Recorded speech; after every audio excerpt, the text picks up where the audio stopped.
Well, we're grateful you're all here this evening. We know time is of the essence. There's a lot of things going on Capitol Hill today, as you noticed.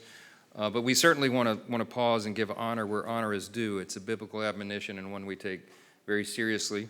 We gathered this week, as we do every year, to honor our nation's law enforcement officers and all those who have fallen.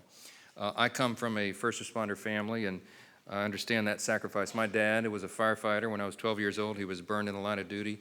80% of his body, third-degree burns, and permanently disabled thereafter. And that fire, his co-captain and one of his dearest friends perished in the fire. First responders take on a risk that most people can't imagine, and we know it well. But when it comes to law enforcement, there truly are fewer callings that can be imaginable than demand more courage and carry more risk than the people who pledge to serve and protect and defend everyone else. It is a noble calling. It's a calling by God. And one that is often thankless and always demanding. And people take for granted the risk that is taken on. And these men and women who are first to run towards danger, to stand on the lines of justice and to put themselves in harm's way, they do that so the rest of the public doesn't have to. And most people will never see the quiet heroism that defines that work. As our communities go about their lives under the shelter of the protection of our brave men and women in uniform. And we can sometimes take for granted that they too will just return home each night, that they'll go home safe and sound to their families. But on some fateful days, that does not happen.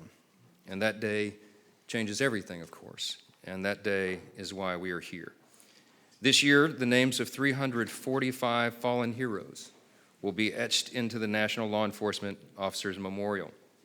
They join more than 24,000 officers who have made the same ultimate sacrifice in the line of duty. And for each of you, there is some of the families here, there is a name on that memorial that stands out. A father, a mother, a sister, a brother, a friend, a son, a daughter. That's who we remember today. Not just what they did, but who they were. And no amount of words or wreaths can heal the hole in each family member's heart that's left behind. But I do hope that these families find some comfort in knowing that millions of Americans grieve with them. We certainly do. And though we owe you an unpayable debt, we thank you from the bottom of our hearts. You have our prayers and you have our support, and we'll have your back. To Ashley and Kelly, and to you and the families here today, we are humbled by your courage.